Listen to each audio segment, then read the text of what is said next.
Joss Randall. Salut les groupies, c'est votre cow-boy Joss Randall qui vient vous présenter sa 305e chronique qui cette semaine s'appelle Gloomy Sunday. Alors je la commence avec une citation de Tony Bentley dans Ma Reddition. L'angoisse, cette souffrance omniprésente, naît de la certitude inéluctable que notre fin à tous est proche. Alors oui, votre cow-boy est de retour, 305e chronique après cette ASS OGC Nice. Et aujourd'hui, dimanche, alors que je vous écris, je vis un nouveau Gloomy Sunday, comme chantait le grand Serge Gainsbourg, sombre dimanche. Ça, c'est pour ceux qui ne sont pas fluent in English, car après tout, n'est pas le Houls Jérémy Chatonnier qui veut non plus. Et finalement, c'est moins lié au résultat de samedi à Geoffroy Guichard, auquel je m'attendais, qu'à celui du Hack à Bollard, qui, d'un coup, accélère la pente glissante du toboggan. Chapitre 1. Dans le chaudron, point de miracle. Car le premier constat après ce 1-3 à la piole, c'est qu'avec un peu de recul, il n'y a vraiment pas de quoi se mettre la queue en trompette. Battu par une équipe très nettement plus forte, il n'y eut aucun miracle dans notre chaudron adoré, et qui, une fois de plus, lui, a essayé au moins de jouer son rôle. Et d'ailleurs, puisqu'on évoque ici la notion de miracle, force est de constater que quand tu vois jouer au foot des mecs comme Petro Nanfo, Dylan Batsubitsi-Cater, Ivan le franc-maçon, Apia Duguin, eh ben, tu finis par te dire que le chaudron est devenu la cour des miracles, si cher à mon bon vieux Totor Hugo. Mais samedi après-midi, le match ressemblait plus au scénario de la guerre des mondes de H.G. Wells qu'à celui de Notre-Dame de Paris.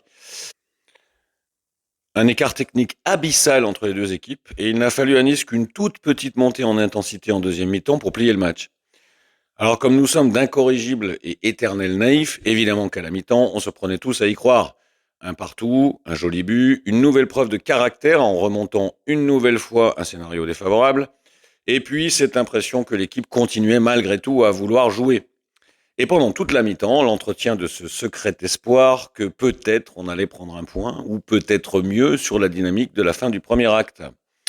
Et puis bon, après la deuxième mi-temps a commencé, et il n'a pas fallu plus de 30 secondes pour s'apercevoir que ce sentiment positif issu du premier acte n'était finalement dû qu'à la baisse de rythme de l'adversaire après leur premier but.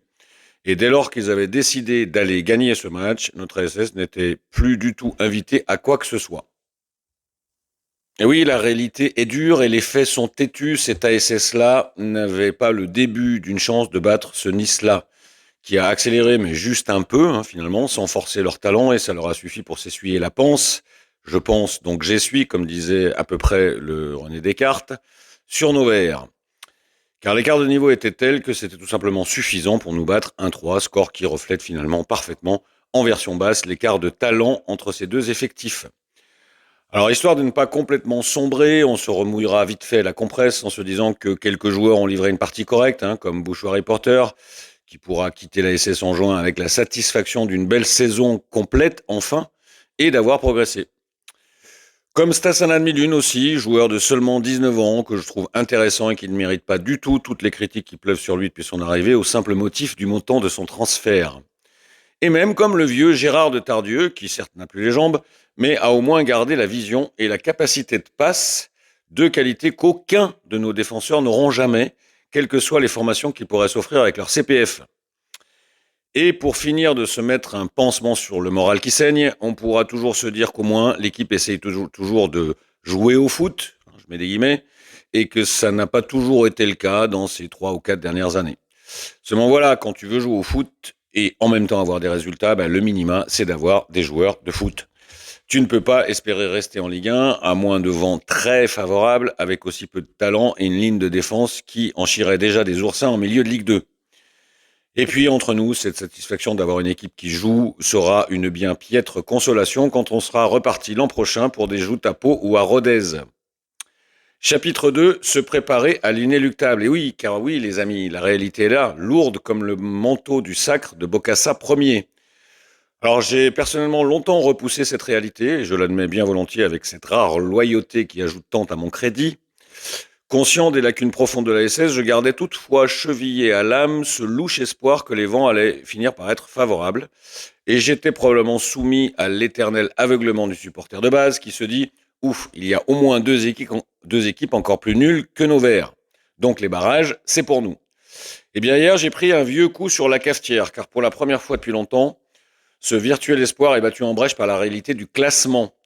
Une fois encore, pas par le résultat du match ASS OGC Nice, tellement logique qu'il ne m'a pas remué jusque dans les dédales de mon fondement. Pas du tout, même. Je suis demeuré comme le mari de la mère turbable, d'un calme de sardine en boîte. En revanche, quand j'ai lu le résultat final de RCL HAC, eh bien, ça m'a filé d'un coup le regard bienveillant qu'a la mangouste pour le serpent. La réalité est là, froide et implacable. En termes de classement, il n'y a plus deux équipes plus faibles que nous derrière. Et c'est tout. Est-ce que ça change fondamentalement le chemin qui nous reste? Sans doute pas. Les deux matchs qui arrivent, on se disait déjà tous qu'il fallait les gagner. Ben là, maintenant, c'est devenu une question de vie ou de mort. En Ligue 1, hein, attention, ce n'est jamais que du foot, restons calmes. Et comme notre ASS n'a pas été foutu depuis le début de la saison de gagner un seul match à l'extérieur, alors contrairement justement aux équipes supposément plus faibles et qui fondaient nos espoirs de maintien, eh ben je ne vois pas bien par quel miracle, tiens, encore des miracles, euh, sur quoi on fonde l'idée que là on va en gagner deux d'un coup. À moins qu'il n'existe quelque part dans un placard à l'ETRA un bouton on-off, auquel cas il est urgent que notre ami Eric le Viking mette le doigt dessus. Et même si dans le fond, je ne lui en veux pas plus que ça au Viking, eh bien ce ne sont pas non plus les récentes interventions d'Udi Cap Horneland, bredouillant comme un puceau venant d'offrir son premier bouquet de violettes à une amie de sa mère, qui vont réellement me rassurer sur ce point.